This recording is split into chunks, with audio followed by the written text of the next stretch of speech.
Hola a todo el mundo, buenos días de este día 21 de julio, caluroso en todo nuestro país, al menos en Madrid, desde donde estamos emitiendo en este momento en la redacción de Forbes, en nuestra casa, en nuestra oficina, en la calle Almagro número 23, en un directo más de Forbes, como dice aquí, Forbes Live Interview, en lo que se ha convertido en un referente en el mundo de los negocios, en el mundo de la empresa, en el saber lo que pasa en nuestra economía, en el saber qué es lo que pasa en las compañías punteras en cada uno de sus segmentos. Desde que nos encerramos en el COVID, como mucha otra gente, desde luego, empezamos a hipercomunicarnos. Pero en nuestro caso, lo que pensamos que era una herramienta mientras estábamos confinados se ha convertido en un formato que nos está dando muchas alegrías, y es un formato que dentro de Spain Media sucede cada semana. El próximo jueves entrevistaré a Javier Cremades, uno de los abogados y despachos Cremades y Calvo Sotelo referentes en la abogacía en nuestro país, muy conocido en el mundo de los media, y estamos a punto de cerrar una entrevista, no sé si será el viernes o será el lunes, con Emilio Butragueño para hablar de comunicación y del Real Madrid. Los históricos, bueno, no sé si me he presentado, pero soy Andrés Rodríguez, soy el presidente de Spain Media, editor y director de Forbes, y no solo Forbes hace estos directos, también los hace la revista Tapas, que podéis encontrar en su Instagram. El histórico de directos que hemos hecho hasta ahora, la verdad es que, dicho con toda humildad, pues es sorprendente. Los podéis encontrar todos en Forbes.es, ir eligiendo la persona que más os interesa, el sector que más os interesa, y encontraréis conversaciones distendidas pero profundas, limitadas aproximadamente a media hora de conversación, donde encontramos el lado más humano y desde luego también profesional de los empresarios, de los emprendedores y de los ejecutivos. No siempre son lo mismo los dueños de compañías, como por ejemplo Gabriel Escarrer, al frente de Meliá, compañía fundada por su padre, que, bueno, ejecutivos, por ejemplo, del textil, del que hoy vamos a hablar, como Jaume Miquel, consejero delegado de Tendam, o emprendedores del textil también, como hoy vamos a hablar, como los hermanos fundadores del Ganso, Álvaro Cebrián. Incido en el textil porque hoy tenemos la oportunidad de charlar con una ejecutiva mexicana que está al frente de una compañía española que se ha convertido en una compañía internacional y que se llama Marcela Wartenberg. Espero haber pronunciado bien su apellido, se lo preguntaré ahora mismo. Se admiten preguntas siempre y cuando la velocidad a la que suben las preguntas yo sea capaz de incorporarla en la conversación, y quería hacer una pequeña llamada de atención a los históricos que hemos tenido, ¿no? La conversación con Risto Mejide, empresario y ejecutivo de la televisión, la han visto casi 20.000 personas, pero también hemos tenido a Abel Matutes, presidente del grupo Palladium, y que ofreció sus hoteles para hospitalizarlos durante el COVID. Hemos tenido al expresidente del Corte Inglés, Dimas Jimeno, un referente en la emprendeduría y en el retail. Hemos tenido al presidente de Mafre. Una lista impresionante. En este momento, la manera que tenemos de gestionar estos directos de Forbes es pegarnos a la actualidad. Pegarnos a la actualidad y, casi como si fuéramos una emisora de radio, conectar con los protagonistas gracias a la potencia de esta marca y a nuestros 8 años editando.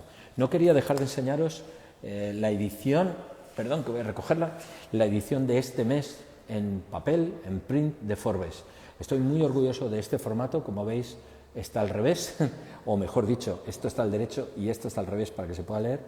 Es una acción muy interesante en la que listamos los mejores bancos de España y hemos cerrado una creatividad con la página web, con el canal de Instagram Molaría, que os recomiendo que busquéis porque tiene un montón de frases que te hacen pensar. Esta, que no podéis leer ahora mismo, os la leo yo, dice: molaría que las monedas solo tuvieran una cara. Así que, como veis, en esta marca, en esta editorial, lo mismo, pasamos de una conexión en directo a ofrecer nuestra portada a los creativos más importantes de este país. Tenéis la revista en vuestro kiosco, igual que tenéis Tapas. Si no la encontráis, o porque el kiosco no está totalmente operativo, o porque se hubiera agotado, en spainmedia.es os haremos llegar un ejemplar.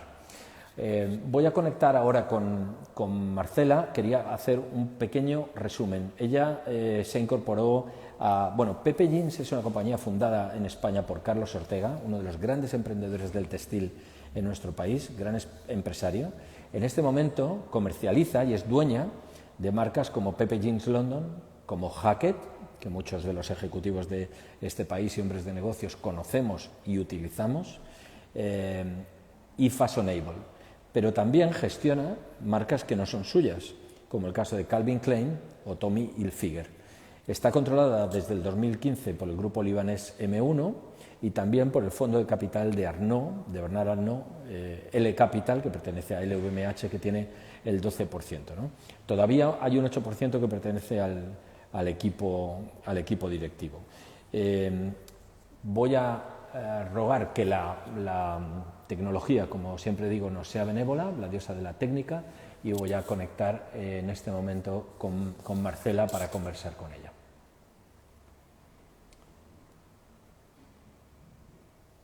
Estoy buscando el canal de Pepe, que aquí lo tengo. Estoy emitiendo la llamada. Estos son los... Ah, fantástico, ya tengo a Marcela. Voy a mover un momento el teléfono. Hola. Hola, ¿Qué ¿cómo tal estás, estás? Andrés? Uy, Muy bien, qué gusto gracias. oír Muy tu honrada de acento. estar aquí contigo en tu foro. Bueno, en el nuestro. Qué gusto oír tu acento, ¿eh? Ah, a mí me gusta el acento de los españoles. Bueno, pues entonces ya cumplido por cumplido. A ver, primera Así es. pregunta, ¿cómo se pronuncia tu apellido? Lo has pronunciado perfectamente, O sea, Wartenberg. Wartenberg, vale, bien, pues ya está. Entonces Ya está. ahora vamos al grano. ¿Cómo llegas a Pepe Jeans? ¿Cómo se te cruza la posibilidad de dirigir una compañía tan apasionante como esta? Bueno, me crucé con el grupo hace 23 años, para ser realista, porque cuando empezó Carlos a gestionar Tommy Hilfiger en España, yo trabajaba para Tommy Hilfiger en Europa. Fui la empleada número 39 del grupo, y entonces necesitaban a alguien que hablara español. Está el corporativo europeo, estaba en Ámsterdam, y entonces yo empecé a relacionarme con el equipo de España. Y a partir de ahí yo trabajaba para Tommy en Ámsterdam y ayudaba a Carlos con algunas preguntas, cosas que tuviera dudas, y fui aprendiendo de él. Durante los años seguimos siempre en contacto, trabajábamos juntos, me transmitía todo su conocimiento en la industria textil, sobre todo en los mercados latinos, y pues hicimos como un partnership. Y después de muchos años, pues aquí estoy apoyándolo en su empresa. Vamos a echarle algunos piropos a Carlos. Vamos a decir que estamos hablando de una de las mentes más brillantes del sector textil y que empezó de la nada, es decir, como un emprendedor. ¿Por qué no nos explicas un poco el perfil de Carlos? Bueno, el perfil de Carlos para mí ha sido un gran mentor en mi vida. Digo, lo conozco por 23 años y realmente empezó creyendo mucho en el producto. Él siempre ha dicho que lo que mueve esto es el producto, y que con buen producto, buena calidad, es una cuestión de también llegarle al consumidor. Entonces, él siempre pensó en producto y consumidor mucho antes de que habláramos de que las marcas tendríamos que ser consumer-centric. Decía, es que una cosa es la marca, pero sin un buen producto no va a existir lealtad. Entonces, siempre fue una persona así, es una persona de grandes proyectos, tomar riesgos. Decía Marcela, siempre hay que tomar riesgos y siempre hay que ir un paso más adelante de las cosas. Claro. No podemos siempre esperar a que los otros den el paso para nosotros dar el paso. Creo que eso ha sido muy, muy interesante en mi carrera, ver cómo él ha ido creciendo. Cuando compró Pepe Jeans fue muy interesante. A mí me tocó estar cerca de él, estar cerca del grupo cuando lo compró, y que realmente llevó a Pepe Jeans a ser una de las marcas mundiales, de no nada más ser una marca local, a ser una marca realmente global, con grandes crecimientos en Latinoamérica, grandes crecimientos en el norte de Europa, grandes crecimientos en India. Siempre ha sido muy visionario, muy, muy visionario, con mucha energía y mucha pasión. Luego adquirió Hackett, que realmente era una marca en ese entonces muy local, realmente pertenecía a Londres. A Jeremy, esta marca, ¿no? tiene muchísimo potencial fuera de Londres. Entonces dijo, a ver, visionario, hay que llevarla fuera de Londres, enseñársela a otra gente, mostrársela a otros consumidores. Y hoy en día, pues, una marca con mucho éxito, tanto en Latinoamérica como en Asia, como en Europa y en Estados Unidos. Y al mismo tiempo gestionamos Fashionable, que fue otra de las marcas, la última que se incluyó en el grupo hace 4 años. Y entonces tenemos Fashionable, Hackett, Pepe, y al mismo tiempo gestionamos para Toy Iberia, Tommy Hilfiger y Calvin Klein. Así que bastante interesante el grupo. Mira, me acabas de dar pie a la siguiente pregunta. ¿Cuál es la diferencia entre gestionar 3 marcas propias y la gestión para Iberia de 2 marcas tan potentes como Calvin Klein y Tommy? Y bueno, ¿cuál es la diferencia? Porque una primera impresión daría por pensar que uno debería dedicarle más tiempo y más energía y más inversión incluso a las marcas que son tuyas, ¿no? Total, total. A ver, creo que son dos conceptos diferentes. La diferencia de gestionar Tommy y Calvin Klein es simplemente una gestión de distribución. Entonces, no tenemos que ver con el producto, ni con la mercadotecnia, ni con la manera de hacer ni la publicidad ni el marketing. Cuando hablamos de la gestión completa, de ser dueños de la marca, como es Hackett, Pepe y Fashionable, nosotros aquí tenemos que decidir hasta el marketing, cómo vamos a llegar al consumidor de la India, cómo vamos a llegar al consumidor en Chile o en Estados Unidos. Estamos tomando desde el momento creativo, cuál va a ser los conceptos para la próxima temporada, cuál va a ser la estrategia de precios, cuál va a ser la estrategia arquitectura de producto, cuál va a ser las campañas de publicidad, todo. Entonces, de las marcas propias, decidimos hasta ese es el producto correcto para cada región. Es realmente los vestidos necesarios para Alemania contra la mujer latina. Es la americana que usan los alemanes contra las americanas que usan aquí. ¿Cómo podemos desarrollar el producto? Y en el caso ¿Cuál es la diferencia entre una americana y hay alemana? muchas diferencias, les puedo decir. No, a ver, yo creo que hay 2 partes. Una es el cuerpo humano y la otra parte es la cultura humana, la cultura, el medio ambiente. La climatología, por ejemplo. Cuando hablamos aquí, por ejemplo, en febrero, en una colección de primavera, en los países mediterráneos e inclusive en los países de Latinoamérica, entra mucho más temprano. Entonces, en febrero ya queremos calidades más ligeras, queremos colores más ligeros, más primaverales. Ya el sol empieza a salir, hace fresco, pero fresco, no es frío. Y todavía cuando uno va a Dinamarca o vas a Alemania o vas a Holanda, bueno, los días son grises, todavía la temperatura no sube de 10 grados, entonces todavía necesitas otro tipo de tejido. Entonces, los meses de transición son muy difíciles. Entonces, la climatología, pero también está la parte cultural. Yo decía, simplemente en los países latinos se vive distinto que en los países nórdicos. La parte cultural, por ejemplo, que el hombre es mucho más casual en el norte, que como somos aquí simplemente para las bodas, para las ceremonias, para las primeras comuniones. Creo que la parte de formalidad es muy importante en el latino. Nos gusta vestir bien. Y en cambio, en Alemania no es que vistan mal, pero simplemente su cultura hace que sean más casuales. Sí, quizás son más prácticos, ¿no? Más prácticos, pero también simplemente yo decía, viví por muchos años yo en los países nórdicos, en Holanda, y decía, la mujer tiene que andar en bicicleta. Entonces, las faldas y los vestidos es un producto que se vende muy poco en las colecciones de mujer. La mujer prefiere andar con unos pantalones chinos, con unos jeans, porque tienen que andar en bicicleta. Cuando andas aquí en España, por ejemplo en Madrid, que andas en el taxi, que andas en tu propio coche, puedes usar más los tacones y el vestido, hasta te da un placer caminar con el vestido. Las mujeres, es una parte cultural. Claro. Te iba a preguntar, ¿cómo está la marca, cómo está el grupo en tu país? En México, en mi país, Sí, muy bien. sí. Realmente las marcas Hackett está dentro de las top 5 de Caballero. Es una marca de gran prestigio. Se ha posicionado muy, muy bien, tanto en las tiendas departamentales como en las tiendas propias. Es de las marcas donde lo que le llamo yo que hay una gran oportunidad en el mercado es lo que no es el super lujo, no es el lujo, pero tampoco es el sportswear, sino es el lujo accesible, y es donde Hackett toma un papel muy importante. Es un lujo accesible donde vas desde una parte formal a una parte casual. En México está muy bien posicionada y en varios países de Latinoamérica. Yo diría que el mismo posicionamiento que tenemos aquí en España y en Inglaterra o en Alemania. Pepe Jeans es una marca súper casual con una historia enorme. Tanto en México tenemos más de 50 puntos de venta entre tiendas propias y tiendas departamentales, porque tiene mucha historia, tiene mucha historia que viene pues de los años 80, 90 y que sigue posicionándose gracias a esa historia que tenemos y a las calidades que seguimos. Siempre vamos adelantados en sustentabilidad, en tecnología de jeans. Más del 40% de las ventas viene de vaqueros. Oye, ¿cuáles serían las diferencias así más explícitas entre la manera de hacer negocios de un ejecutivo español y un ejecutivo mexicano? Pues mira, que realmente no veo mucha diferencia entre el mexicano y el español. Al final de cuentas, creo que estamos muy conectados. Creo que una parte importante, yo más bien donde veo la diferencia es entre los americanos, los latinos y los nórdicos.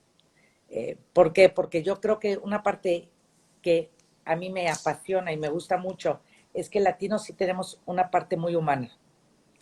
Nos interesa mucho la relación. Construimos relaciones para crear negocios. Y creo que esa parte de partnership se siente mucho. Yo siempre creo que más que hablar de negocios deberíamos hablar de partners. Y creo que el latino es muy bueno en eso, en crear partnerships, tanto con nuestros clientes, con nuestros proveedores, con cualquier persona que nos pueda apoyar y nosotros apoyar. Creo que el americano es mucho más, es mucho más financiero, se deja llevar mucho por los números. Simplemente yo cuando hablo de un equipo, en Estados Unidos se habla mucho de cuotas, qué porcentajes tienes en tus equipos de nacionalidades, de razas, de todo eso, cuando en los latinos no estamos midiendo eso. Y creo que los nórdicos lo que tienen es que van directo al punto. Los nórdicos no pierden tiempo. Antes de preguntarte, no pasan 10 minutos hablando de cómo te fue el fin de semana, llegan a la reunión y directo te preguntan, oye, necesitamos hablar de esto. No, ni siquiera te preguntan cómo te fue en el fin de semana.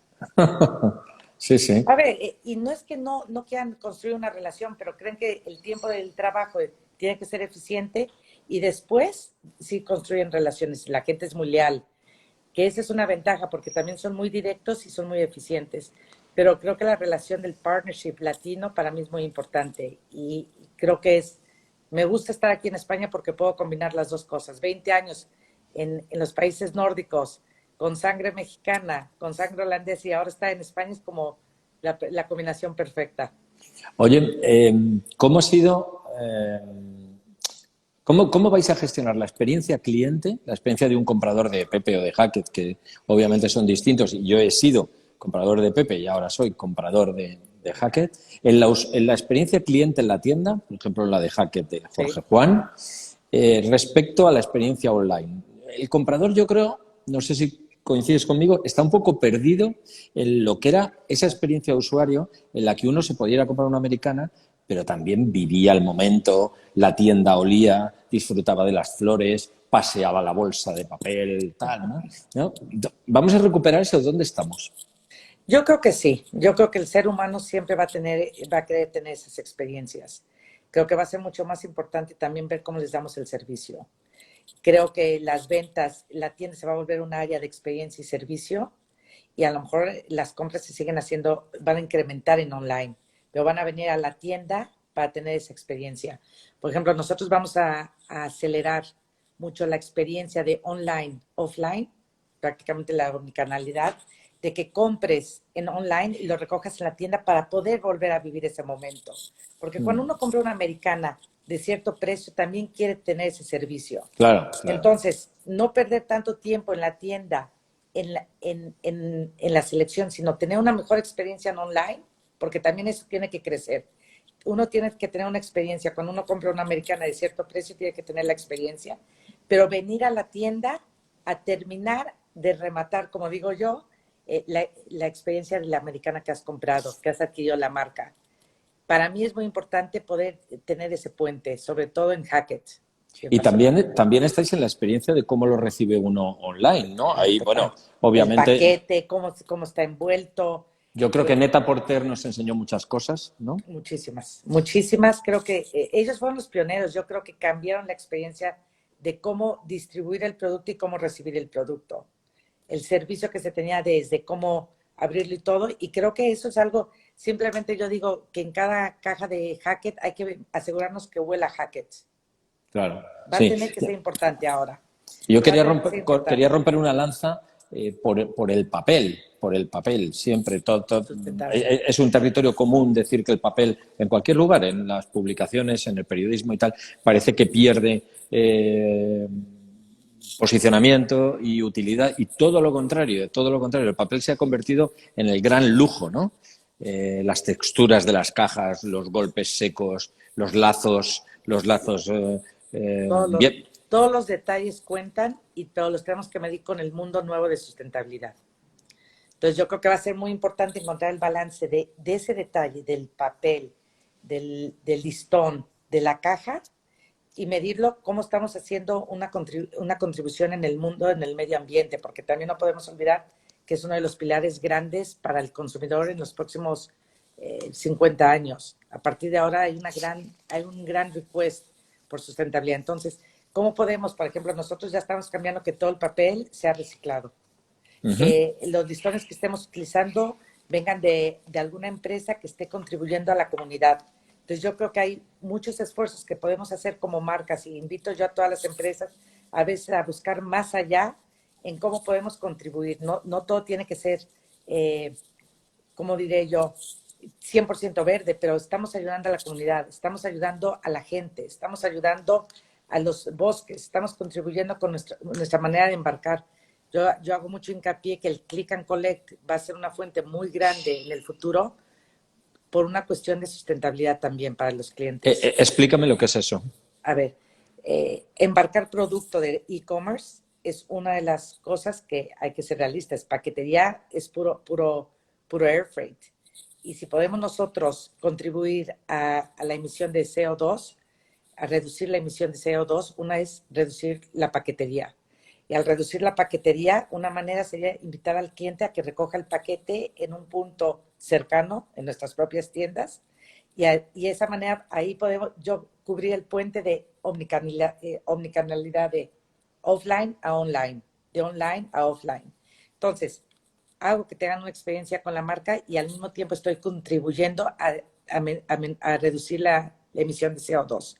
Entonces sí creo que es una campaña muy grande que tenemos que hacer como marcas y como empresarios, es decir, e-commerce se va a volver el vehículo más grande de aceleración de ventas para todo el mundo. ¿Por qué? Porque el COVID nos ha ayudado a acelerarlo, pero la generación que viene atrás de nosotros está muy acostumbrada a hacer todo con un pequeño aparato.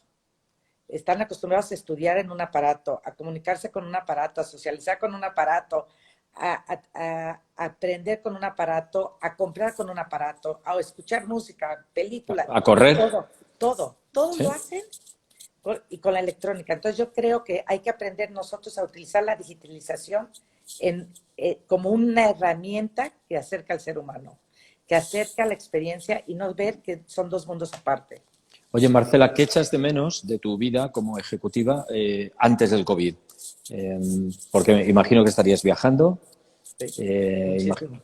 echas de menos? A ver, creo que el contacto con la gente.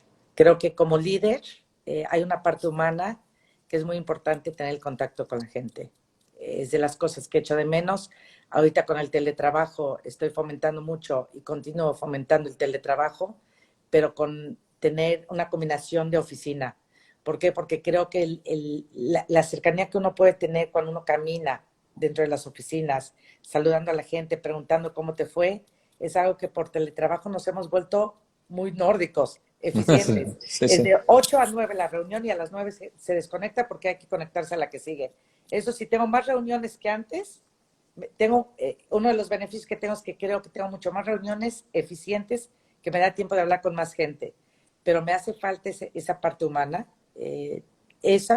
Creo que los viajes ilustran. Entonces, Claro, a veces para la parte cultural, que claro. hablaba yo, sobre todo en la parte consumidor y producto, hace falta, pero al mismo tiempo también uno tiene que confiar con la gente que uno tiene en cada país.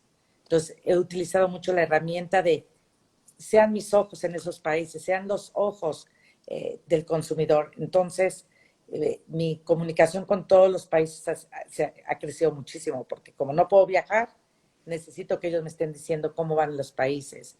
ser más empático con lo que sucede, porque una de las cosas que nos pasa cuando estamos en nuestra burbuja del COVID, como le digo yo, la burbuja que vivimos, que fue muy, muy dura para mucha gente y para muchos empresarios, pero sobre todo la parte humana fue muy difícil. Lo que vivimos en España fue algo que realmente me cuesta trabajo inclusive explicar a la gente fuera de España. ¿Qué es lo que pasó? Que a veces a la gente externa le faltó ser empática con lo que pasaba en España y nosotros pensábamos que lo que pasaba en España era lo único.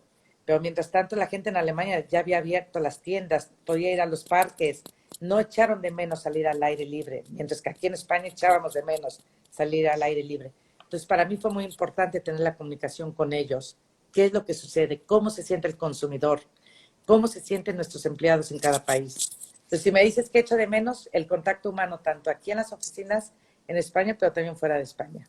La libertad. Oye, te habrás dado cuenta que en la medida que empezamos a convivir con las mascarillas, ha llegado la moda al mundo de las mascarillas y los mensajes como aparecieron los mensajes de las camisetas en los años del punk, ¿no? No solo las banderas de España, sino también yo he visto iniciales, he visto, bueno, textil, ¿no? Este tipo de cosas, ¿no? Pregunta un usuario, un oyente nuestro, si habéis fabricado mascarillas y quizá la pregunta más interesante es si por ser una empresa textil hay que hacer mascarillas. Yo creo que siempre tenemos que ir con las necesidades del consumidor y sí tenemos que hacer mascarillas. Tenemos que hacer mascarillas porque es el nuevo accesorio. Y creo que la gente ahorita, yo me doy cuenta que con lo que voy saliendo, cada vez la gente quiere combinar más la mascarilla con lo que trae puesto. Inicialmente eran las mascarillas quirúrgicas, pero cada vez veo más gente utilizando mascarillas de textiles que combinen con lo que traen. Creo que lo que es muy importante es que nosotros lo demos eso como una parte del lifestyle que estamos viviendo. Oye, ¿quién nos iba a decir a nosotros que quedaba un complemento por descubrir? Porque ya... Además, yo tengo una mascarilla para ti de Hackett y verás. Oye, bien, pues... te la voy a enviar, Andrés. No, pero... Bienvenido sea. Es importante, pero sí creo que es el nuevo accesorio. Qué Nos bien, debe pues dar seguridad. A ver, creo que te lo agradezco. algo con lo que perdemos, Andrés, con las mascarillas es la sonrisa. Sí. Yo, por ejemplo, a mí me cuesta mucho trabajo que yo me comunico mucho con mis gestos. Y cuando voy en el elevador, en el ascensor o voy caminando por la calle y veo a alguien, me gusta sonreírle como diciendo, ¡ah, qué bien! O algo simplemente en una casa como un gesto y que ahorita no lo podemos hacer porque nomás podemos comunicarnos con los ojos. Entonces hay que levantar las cejas, los ojos. Mira, ayer estuve comiendo una comida de negocios en el Cuenco de Pepa, uno de los restaurantes más famosos y más utilizados en Madrid, que quizá conozcas, y Pepa llevaba una mascarilla transparente de plástico que le permitía ir de mesa en mesa y la gente la veía sonreír, ¿no? Bueno, claro, ¿qué diferencia? Es que sin sonrisa somos menos de la mitad.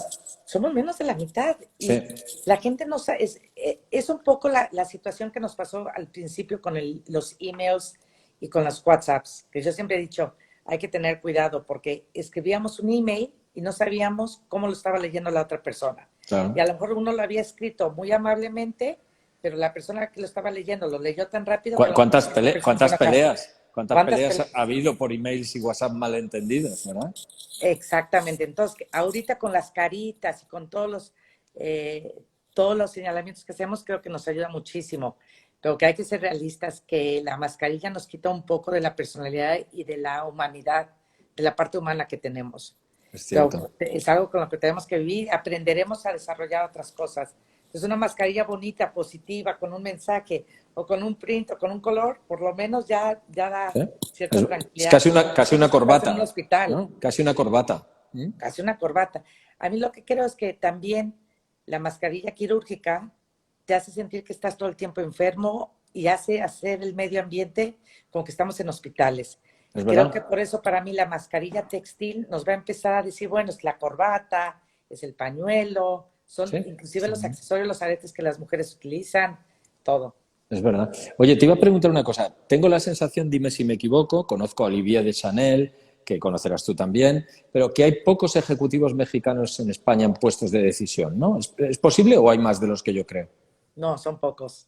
¿Por qué? Porque creo que, a ver, primero creo que el español es muy bueno, sinceramente. Bien. No, pero a ver, yo creo que las necesidades de la gestión de empresas vienen normalmente por donde está la empresa. Si yo voy a México, creo que hay muchos mexicanos en puestos importantes. Si voy yo a Alemania, la mayoría son alemanes los que toman los puestos. Si voy a Francia, son franceses.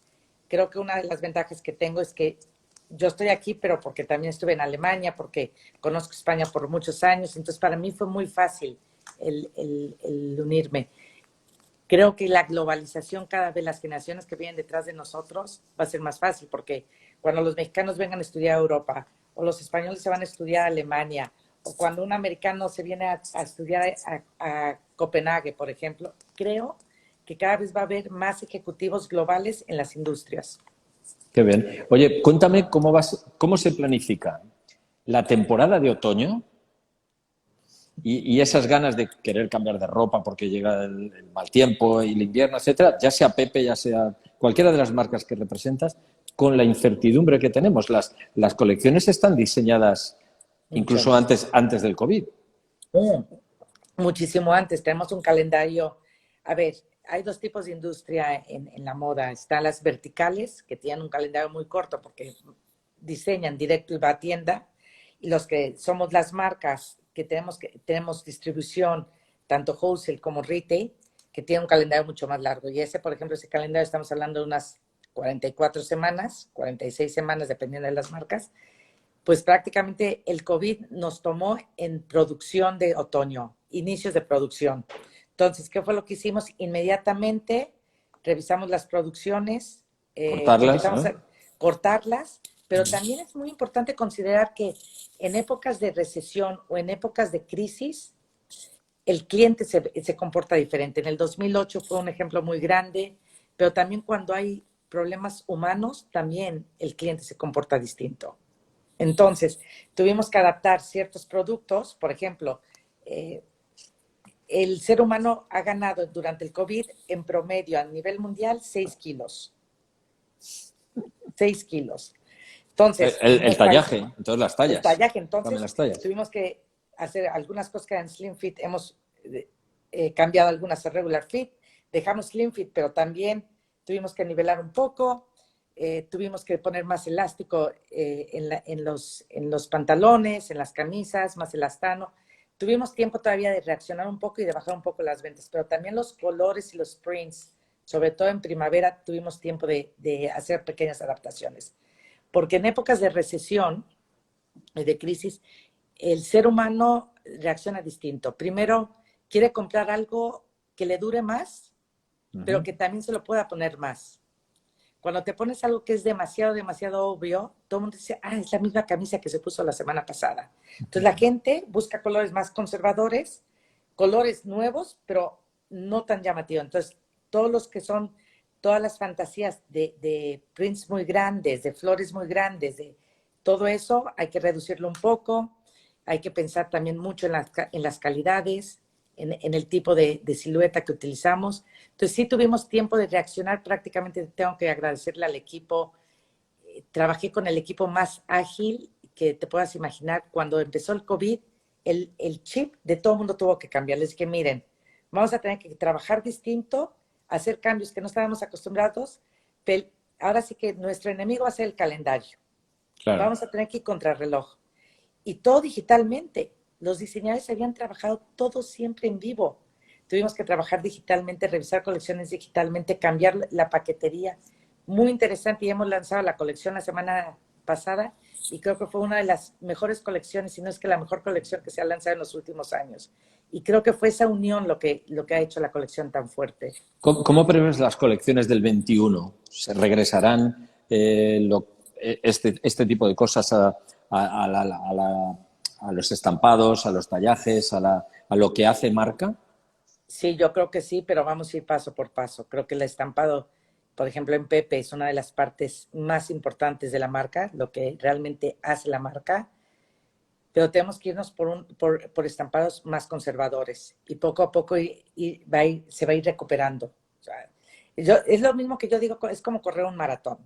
Tú puedes correr un maratón, pero si dejas de correr después de haber corrido el maratón un año, te va a tomar otra vez tiempo volverte a recuperar y volver a... Entonces, pongamos lo mismo. Veníamos corriendo un maratón, terminamos, de repente llegó el COVID, nos ha dejado sin correr por 3 meses y ahorita tenemos que empezar a correr otra vez, pero va a tomar tiempo. No podemos ir de la noche a la mañana otra vez a la velocidad que íbamos antes.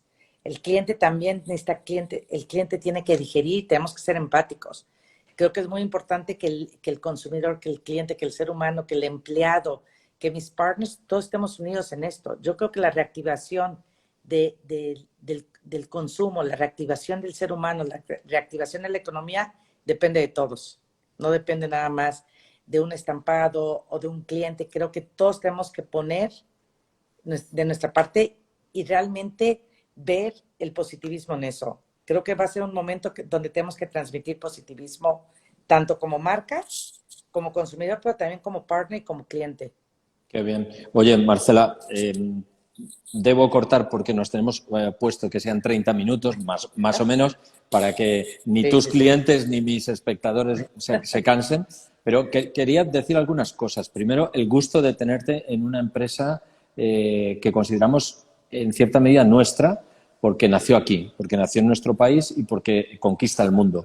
También porque muchas veces pensamos que el textil no es una gran industria en nuestro país y a mí me gusta recordar que teniendo a Inditex, que teniendo a Tendam, que teniendo a Mango, que teniendo a Pepe, que teniendo a Desigual, atención al textil español, que no todo es los clientes o los diseñadores italianos y franceses. No. Así que somos una potencia textil.